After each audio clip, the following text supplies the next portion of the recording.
Welcome to the Accelerated Investor Podcast with Josh Cantwell. If you love entrepreneurship and investing in real estate, then you are in the right place. Josh is the CEO of Freeland Ventures Real Estate Private Equity and has personally invested in well over 500 properties all across the country. He's also made hundreds of private lender loans and owns over 1,000 units of apartments. Josh is an expert at raising private money for deals, and he prides himself on never having had a boss in his entire adult life. Josh and his team also mentor investors and entrepreneurs from all over the world. He doesn't dream about doing deals.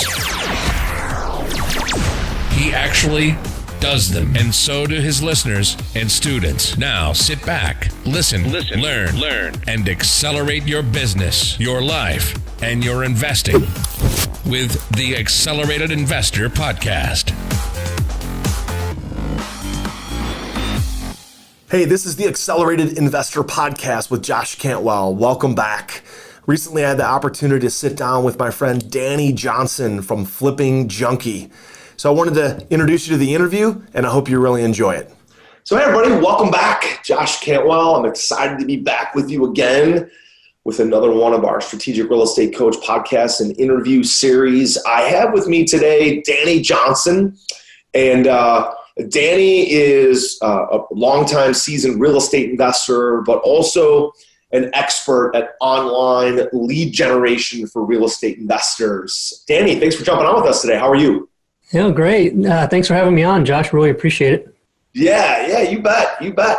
So, Danny, for those people in our audience that may not be familiar with you or some of the different trainings that you run or some of the different done-for-you lead generation services you provide, just give us a little bit of color, a little bit of background about you and your real estate investing journey. Oh, awesome. Yeah. I love telling the story. So if I run long on this, just tell me, because I can go on and on about it. Yeah. So I started out as working for a defense contractor here in San Antonio. There's a lot of defense contractors here, as a software developer. And I was working in the SCIF, which is basically a locked room. It's like a vault where you have this unnatural light and no windows or anything. You can't have a cell phone, all that kind of stuff. And I was bored out of my mind. I was doing the same stuff in the software development over and over again. And the people in the office with me in that SCIF would listen to this one CD, and they played this song over and over. It was like background noise, but it was driving me nuts because it was like one song, I think. I don't think it was the whole CD. It was like the one song, that Proclaimer song. I would walk 5,000 miles. If I ever hear that song again, I'll flip out. If I hear it in the car, I'll yank into oncoming traffic or something. But so I was working there, and while I was working there, kind of feeling my energy drain every day even more and more, my father got into flipping houses. And just talking to him and hearing about his fun every single day, he was just so excited. He just completely changed his life. He was so thrilled with every day and all the adventure and all the kind of stuff he was driving around, telling me about all the deals he was doing. And I was like, man, I want that. I want that. That's exciting. That's awesome. Passion. Yeah, there's a lot of passion there. And growing up, he was a contractor for a real estate investor for a rehab here. And I remember as a kid helping him do demos. So I was a little bit familiar with some of that, and it was super, super exciting. So we started doing that part-time. And, I couldn't have a cell phone, so that made it pretty tricky for me to be able to, because I was doing the off-market, marketing, doing postcards, driving for dollars, looking for houses that needed work, doing bandit signs. And I'd have to go and look at these things on my lunch break and in the evenings.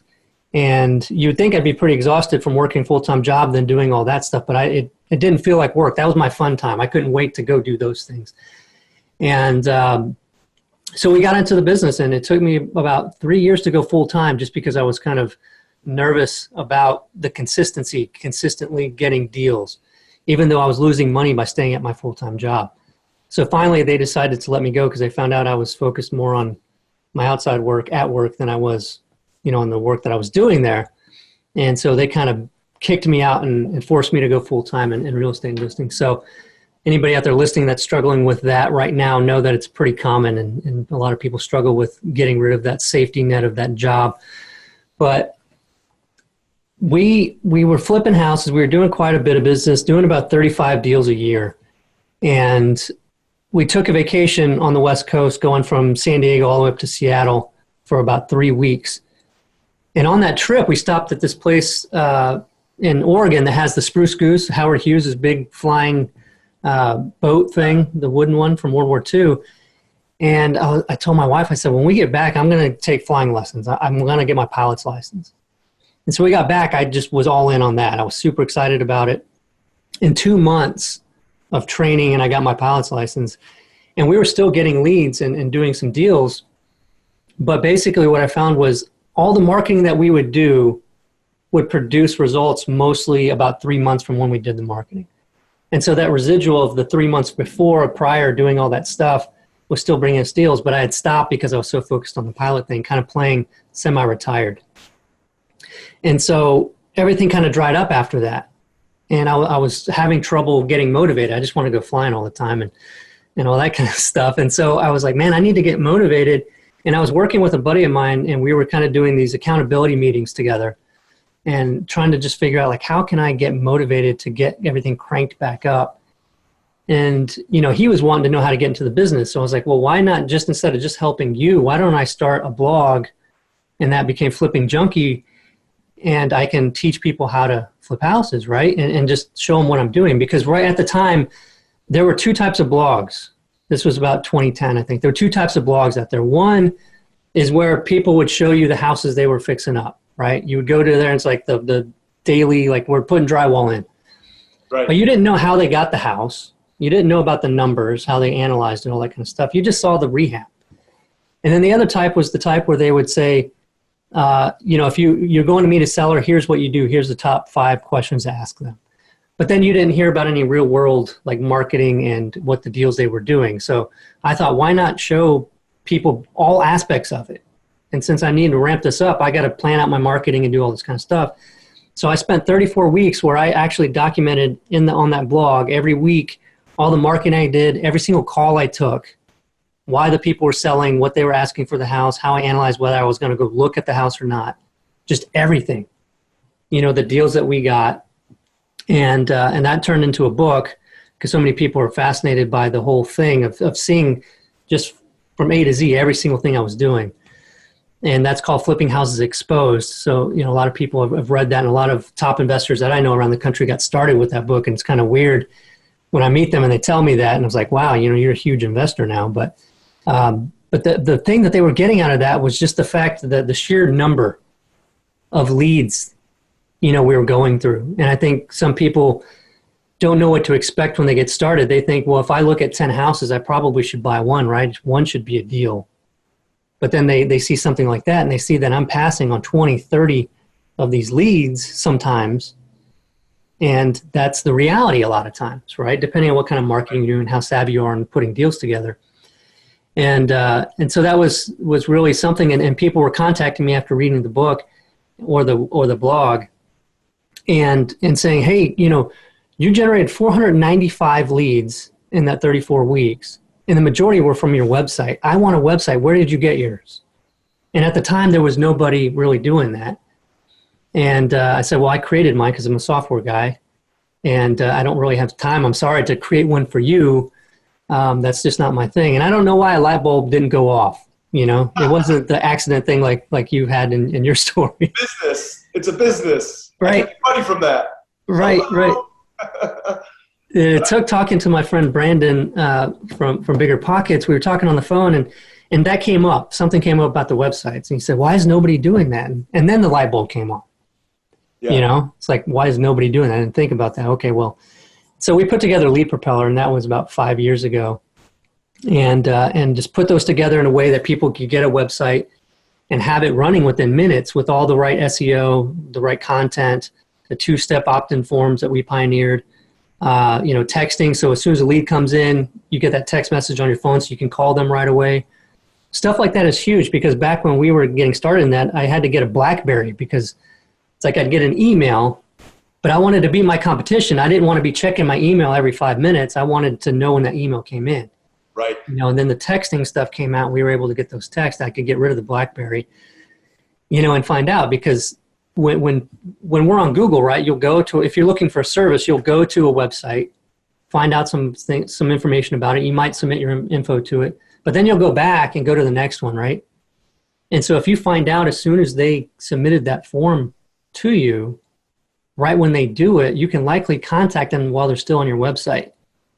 Right. And if you make that first contact, you got a huge advantage, and you could set an appointment and they'll feel a lot more like they did what they set out to do, right? Mark that off the to-do list. I don't need to go back and hit another website. I already got a guy coming out to my house. Right. And so then you're going to curb the competition. Lead Propeller is basically just this done-for-you service now, right? You've been running this for 5 years. So if I'm an investor from Omaha, Nebraska, or Portland, Oregon, or Olympia, Washington, and I know that people are searching online, and I also know that direct mail results are going down, and people are in front of their computers, they're on their smartphones, they're on their iPads all day. Mm-hmm. They can just say, like, instead of me creating my own website and trying to SEO optimize it on my own, I can use a Lead Propeller account. So tell us about that. So when somebody onboards with you, like, what are some of the key words that you're optimizing for? Like, what are people searching for that if I had a website of yours, it would basically show up there and I would be consistently getting leads? And also, Danny, second question is, talk about the importance of once you're on page one of Google, that and you own that, virtual digital real estate, that you can stay there forever. Talk about that. Yeah. And that's a great question, because a lot of people don't think about or don't understand the expectations of online lead generation. And I think it causes a lot of people to try it and quit prematurely. So let's talk about that, because it's huge. It's a big reason why a lot of people don't find success online. So with Lead Propeller, you can sign up and choose one of our templates, and then it'll have all the content that you need, all that kind of stuff. You just put in, the company name, your name, contact information you want to show, like the phone number for them to call, all that kind of stuff. And then it populates across the website, so you don't have to go hunt on each page and change stuff. It just will be there. So you can have that thing published within minutes and have your website live to send traffic to. But then that's the second part of the story, right? Just having a website doesn't mean that you're going to have motivated sellers find you all of a sudden. It does not work that way. And that's where these expectations come in. And it's one of the three things that I see a lot of people making a mistake on. So with expectations, with your website, basically there's different ways to do this. You got to drive traffic to it, okay? So you can either do, where you've got it on a bandit sign, or you can do it where you've got it on, your postcards, your direct mail, and different things like that. You can post on Craigslist. You can do these different things to drive some traffic to your website. But if you want to do it all online based, you're either going to do SEO, which is search engine optimization, to rank your website for certain keywords, and I'll get into those keywords in a minute. Or you can do paid traffic. So that's pay-per-click using Google ads or Facebook ads or Bing ads and stuff like that. Okay, so with the pay-per-click, you're paying to have your website show up where people can see it. You're paying for those clicks and for that traffic and displaying those ads on Facebook, which is great if you know what to expect for that, right? So there's expectations on SEO for time it takes to rank, and pay-per-click for cost of actually getting leads and deals. Okay, let's start with PPC. This is a big one where people don't typically understand what it takes to generate a great lead that becomes a deal through pay-per-click, where you're showing your ad in Google at the top there, right? At the top of the results, they've got 4, I think, of those ads. And to be up there, you've got to bid for that spot, okay?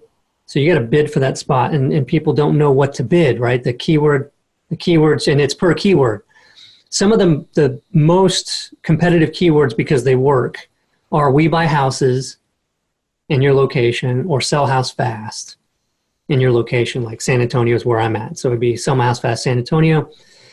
And to pay for those keywords and to bid that up to where I'm up at the top, and I prefer actually to be at number 2 spot, not number 1.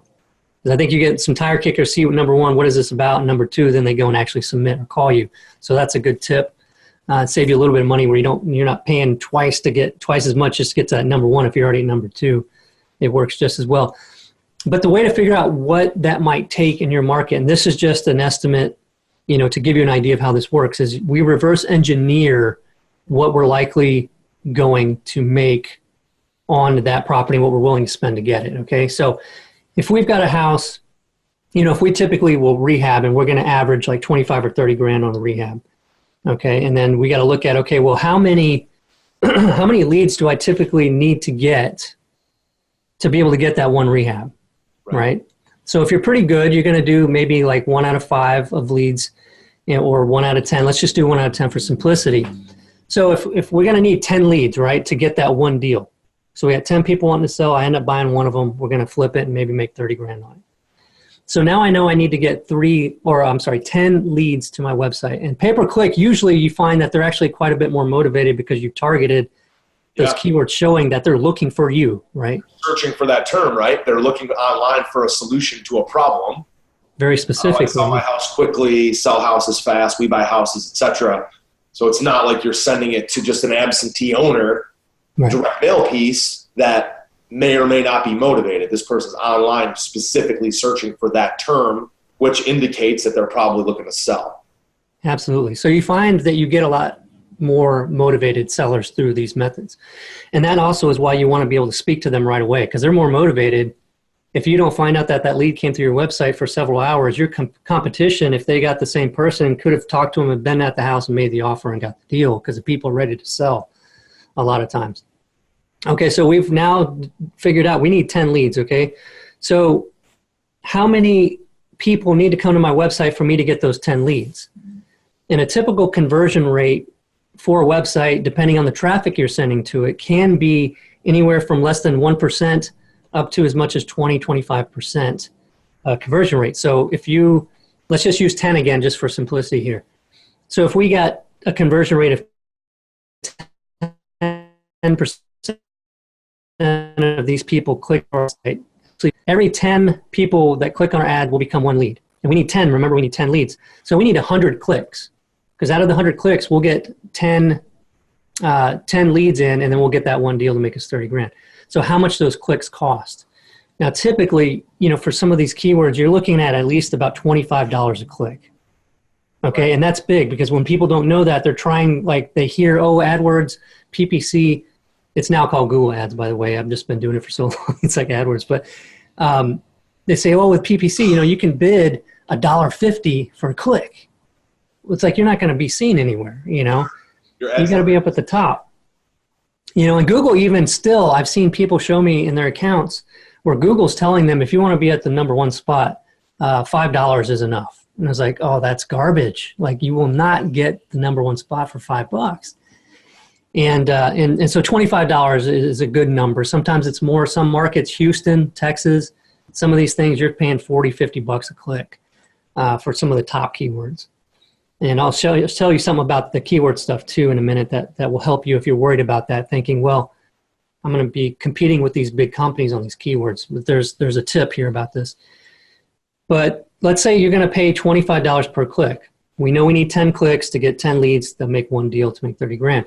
So $25 a click at 100 clicks is $2,500. Okay. So if you want to do that one deal a month out of PPC, in this scenario, which is pretty typical, you're going to have to spend at least $2,500. Right? And so many people I hear tell me, well, I'm going to try it out for $300 a month. It's like, how many clicks are you going to get? How many leads are you likely to get? Well, it's just almost the same amount of traffic in a year, right? Like $300 a month, $3,600 a year versus $2,500 a month. It's like, would you rather have that one deal come now, this month? Or would you rather have that deal maybe come 8 months from now, right? Because it's just all about speed, right? You got to speed the process up. And if you want to do even one wholesale deal a month and make $8 grand, and you're wholesaling that stuff. Again, when you're wholesaling, obviously you can spend almost and buy the property at any price as long as somebody else is willing to pay slightly more. So you can do a lot more leads there too, as opposed to being at maybe 70, 75, 65 cents on the dollar if you're doing a rehab. But you can wholesale to basically pay the bills and pay for the PPC, and then your big rehab. But yeah, I agree. A lot of times I see new investors, Danny, come in with an unrealistic expectation of their sample size, right? Their ad spend, whether it's direct mail or online or offline. I had a coaching student I talked to yesterday, and when we were on the phone, he's like, yeah, I have 8 campaigns that I've gone through. I'm like, wow, that's great. How many people are on each campaign. It's like, well, between 13 and 84. Oh, no. I'm like, oh. So, I was thinking he had maybe, sent out like 3,000 or 4,000 pieces of direct mail.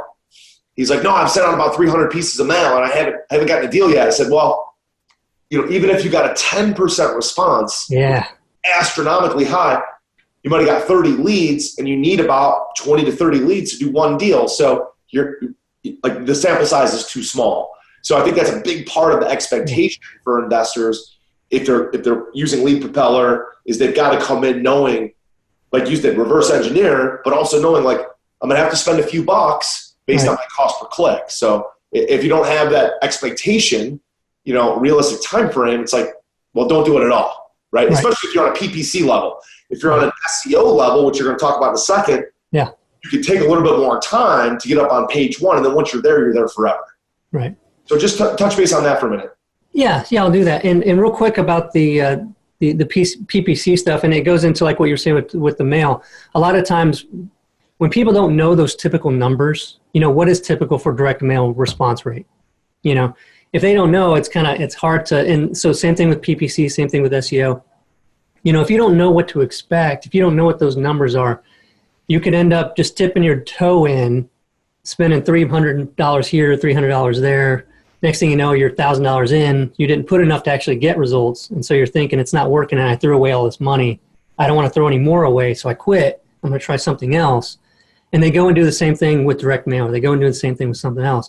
Next thing you know, you're not going to be in this business because you're putting so little out everywhere and feeling like you're throwing it away unless you get lucky and get a great deal off of one of those. Death by 1,000 cuts, right? It's business suicide by 1,000 little losses. Like with nothing converting. Lost $300 here, $500 there, $1,000 there, $200 here. Oh my God, I'm broke. Yeah, it's committing, right? Because I'm sure a lot of the top investors around the country are doing about 2 or 3 main lead gen sources. They become master of those. Right. They're not doing 20, 50 different things. They figure out the things that can produce the volume they need at the price they need to, and they just become the best at it. And that's the key here. And obviously with everything, people going more and more online. That's what's happening. So with SEO takes time, right? To rank takes time. And I'm sure everybody's going to say, well, I've already got people in my market that are ranking for these keywords. So here's the beautiful thing though. When you're looking at your competition, you're having to type in a keyword to find them, right?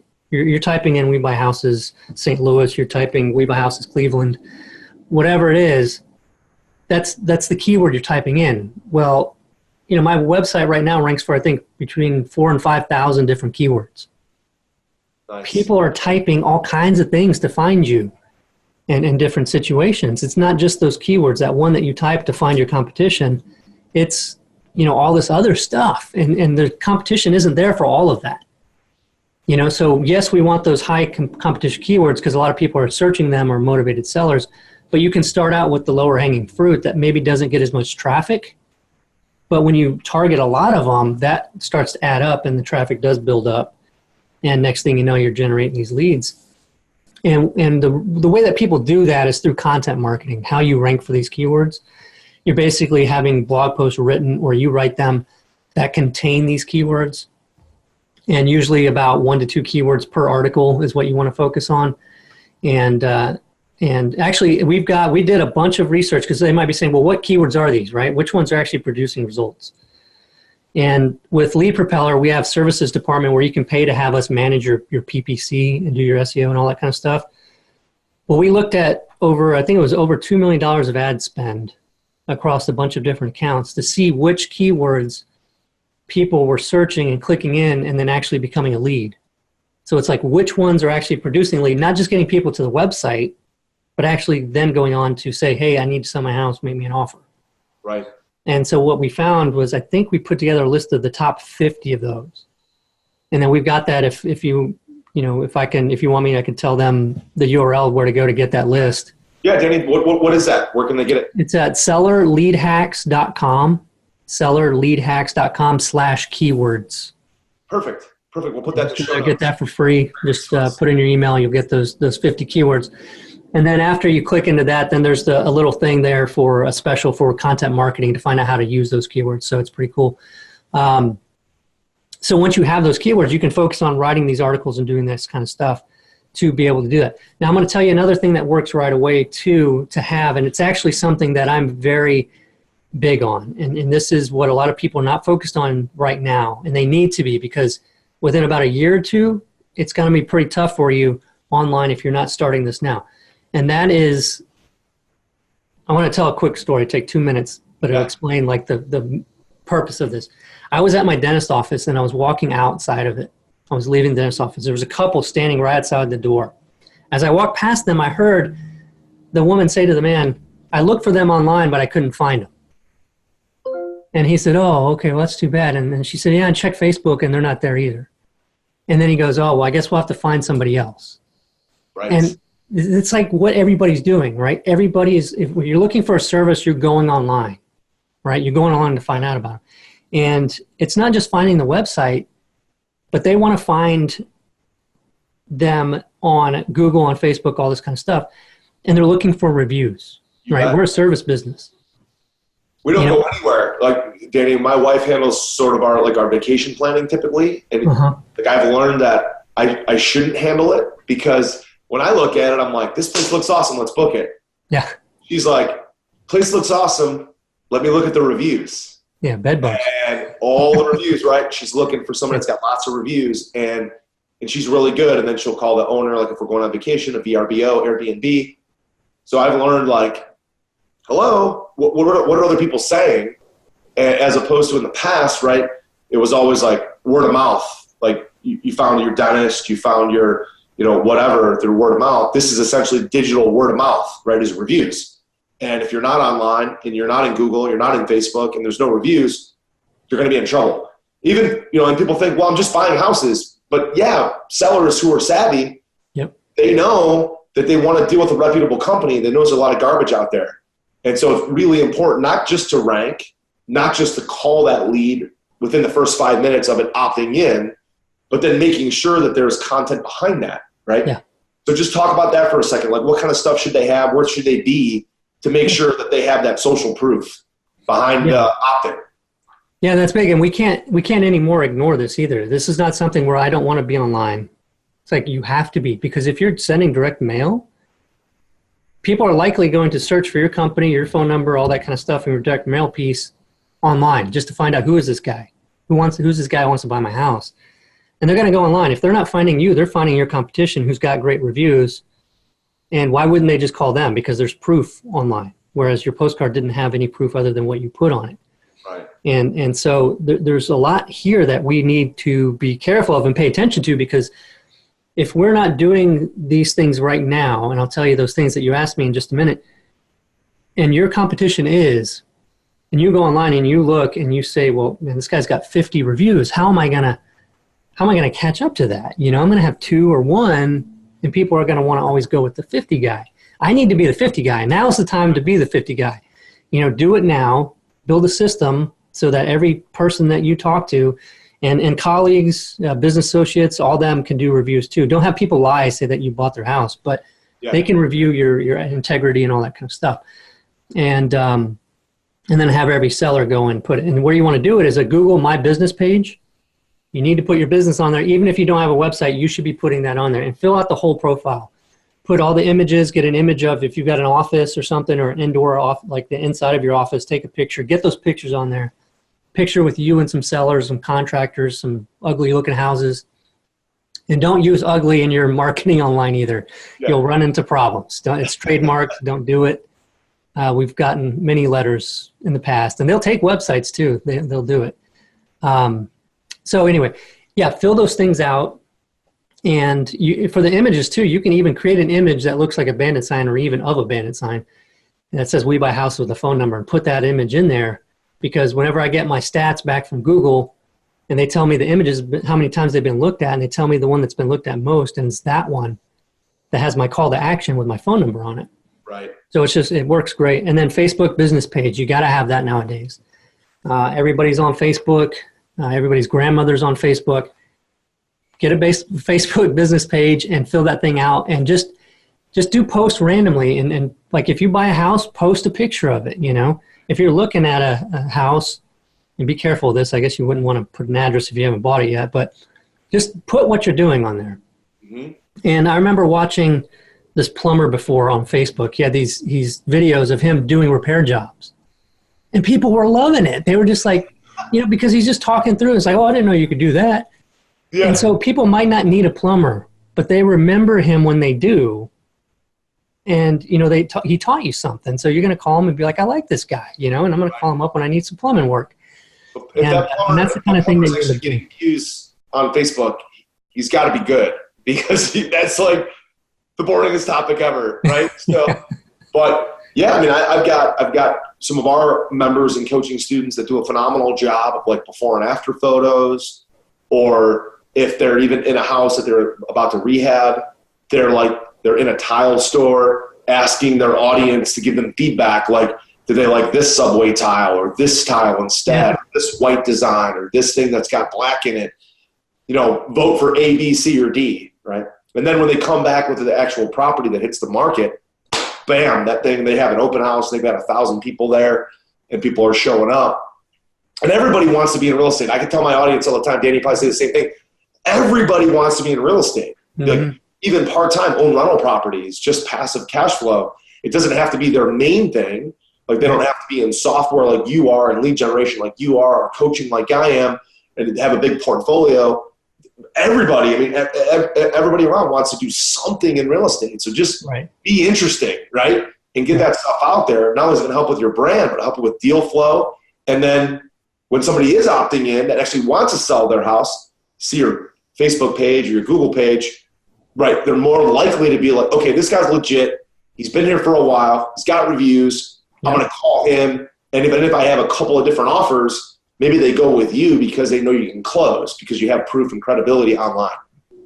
Oh, and that's big. That's a huge point, right? Because how many times have you or your students bought houses when they weren't even the highest, you know, offer?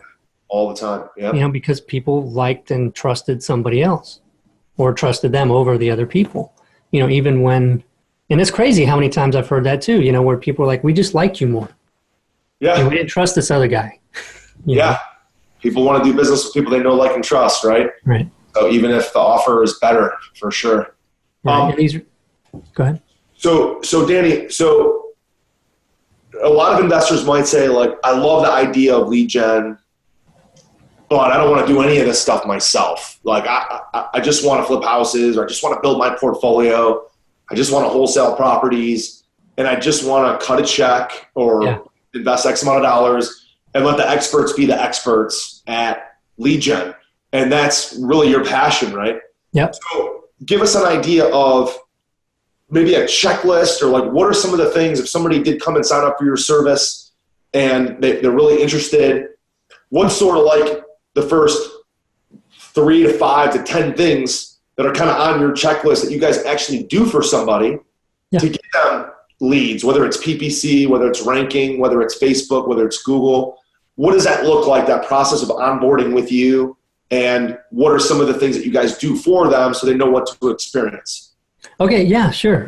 What we do is obviously we have the websites, and the next step there is we have seller lead hacks training.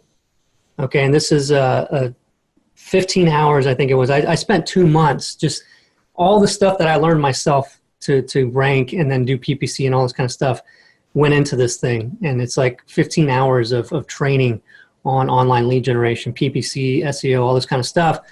And the goal of that was, you know, if you're into that stuff, it'll shortcut you. You can do it all. But it really was sort of the roadmap or blueprint for you to hire somebody in your company to do it. So if you're trying to do this on the cheap and don't want to spend a high monthly amount to do things, you know, hire somebody, and like maybe a college student that's tech savvy or something like that, knows internet and websites, and then they got that blueprint to follow. So that's seller lead hacks, and we do a webinar every week on that. If you're just wanting to hire us to do the management of these things, we offer SEO, Facebook ads, and PPC, and those are all separate. Okay, here's the different things with each of them. SEO, professional SEO that we do, typically in a typical market of a decent size, meaning anything over close to about 1 million in population. You're looking at typically between 9, 10, and about 12 months to rank onto the first page, high enough to be generating these leads. Sure. And so the commitment needs to be there to last about a year, right? To be able to get there. But once you do, you're there, right? It doesn't take as much to maintain and stay up there as it does just to get there, okay? And I never advise people to get there and then stop doing anything, because other people will keep going and they'll outlast you and dethrone you. Well, it's a real asset then too. So if you decide that you no longer want to invest in real estate, or you make it onto page 1, that's a significant milestone. I mean, go sell your business, go sell your websites, because that digital space on page 1 of Google is really worth something. That's a real asset. So don't, if not that somebody would get on page 1 and then stop, but some people do. Like you've probably heard it, Danny, where people say, we did this for so long, it worked so well that we stopped doing it. Yeah. Right? So don't stop doing it. And if you do stop doing it, sell your sites or sell your position, your asset to someone else. Yeah, and we stopped doing direct mail and all that other stuff because we didn't need to. Our business is running at the level we wanted to just from the website. And, it's nice once you get that asset up there. And it's really nice that it takes that long. Some people say, oh, well, it's not going to take a long time. Well, that's good, because it keeps everybody, most of the competition is not real competition. Sure. They'll be there, they'll try to do it, but they don't know it takes that long, and they'll give up in 4 or 5 months. That's 95% of people trying to do these real estate investor websites. That's what's happening. So the next thing then is, and the other part of this too is with expectations on websites. If you've tried this before and you even got to the first page, but you were down there at like spot 7, 8, 9, and you weren't getting any leads, and you thought, well, maybe something's wrong with my website, or people in my market aren't searching for these keywords. That's typically not the case. And so many people give up here, and it's crazy, because think about it. When you use Google, do you typically ever go to where you're down at the bottom clicking on those? Yeah, never. Most of the time you're going to click on those top 3 tops. So if you're not top 3, don't judge whether it's working or not. You got to get to those top 3 spots, and that's really the goal, because that's where I think it's over 50% of all the clicks are on those top 3. And so you've just got to be there. And it's odd, because we do PPC and organic, where you're doing SEO, and we'll get different people just do different things. Some people do the PPC, and then a lot of more people don't click on those paid ads. They click on the organic. Yeah. So having both there.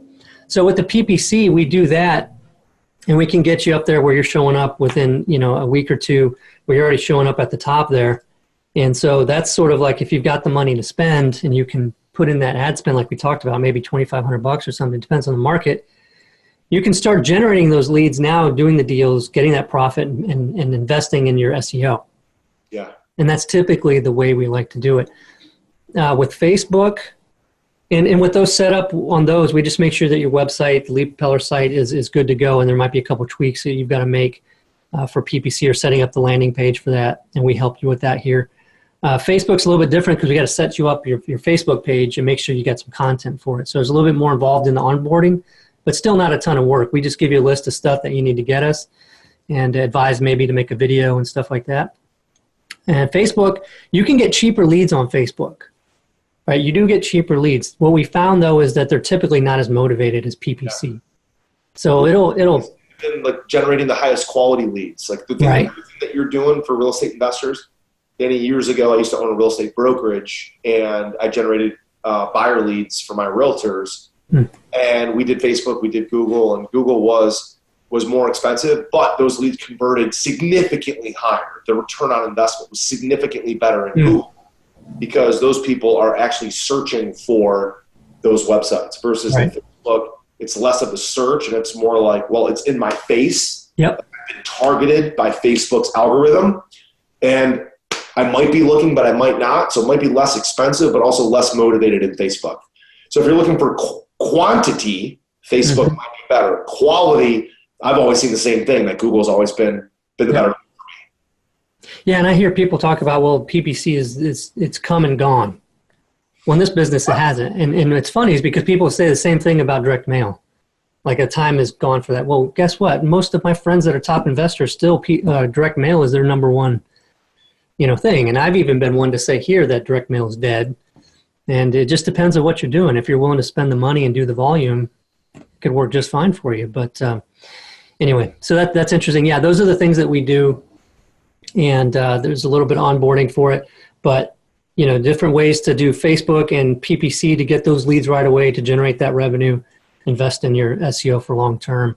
And that's really the way to do it. And then work on getting those reviews put up.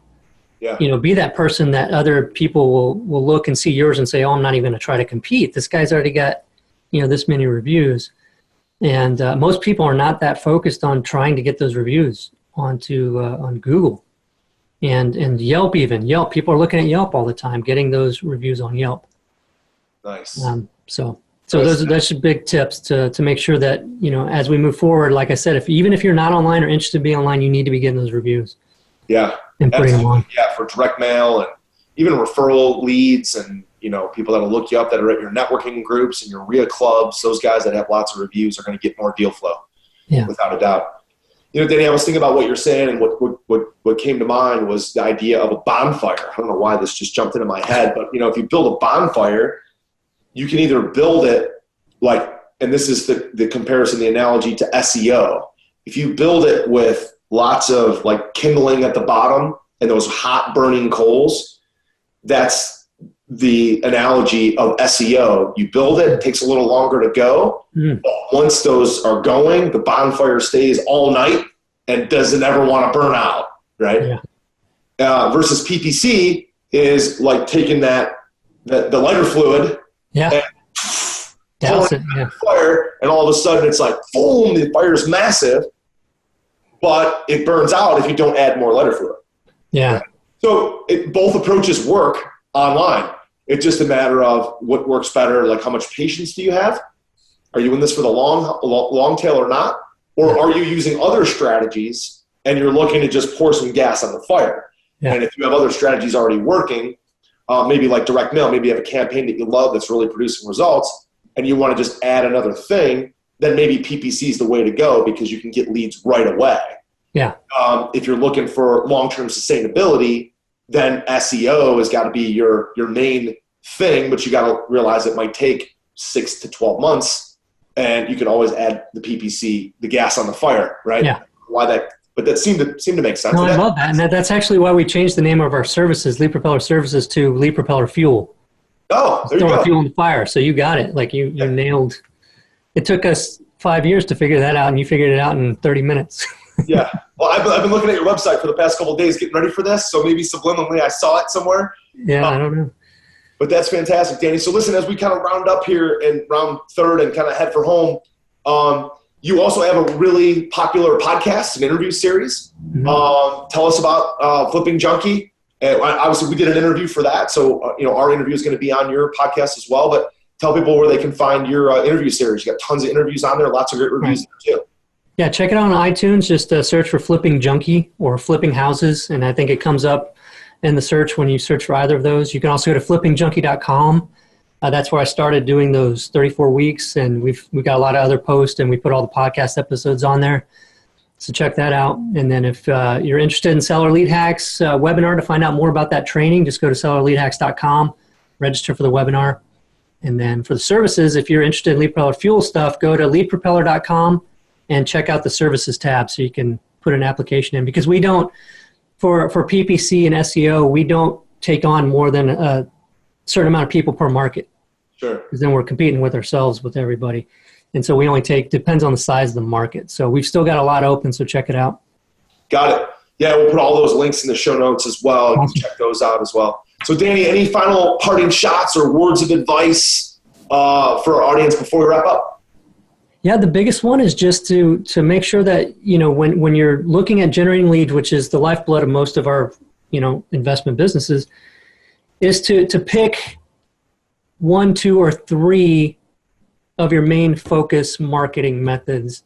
Commit to those, become the expert in those, and you're going to find success. If you're spreading yourself thin, trying to try this, that, and the other thing, and finding the new magic bullet or the unicorn or, whatever you want to call it, the magic thing to get you these leads, stop doing that. The tried and true stuff works. It still works. Top investors still do it. The reason why we do it is because it works, and we're not looking for some magic thing that nobody else has uncovered yet. Fantastic. Well, Danny, thanks so much for joining us today. I really enjoyed this interview. And for our listeners and subscribers, check out flippingjunkie.com. Check out the show notes. And let us know how we did today. We appreciate you being here, Danny. Awesome. Thank you, Josh. I appreciate it. It was fun. You got it. We'll talk to you soon. All right. Have a good one. You've been listening to Josh Cantwell and the Accelerated Investor Podcast. Leave a comment on our iTunes channel and let us know what you want to learn next or who you'd like Josh to interview. While you're there, give us a 5-star rating and make sure to subscribe so you can be the first to hear new episodes. Follow Josh Cantwell and his companies, Strategic Real Estate Coach and Freeland Ventures, on all social media platforms now, and stay up to date on new training and investment opportunities. To start your journey toward the lifestyle you've always dreamed of, apply for coaching at joshcantwellcoaching.com.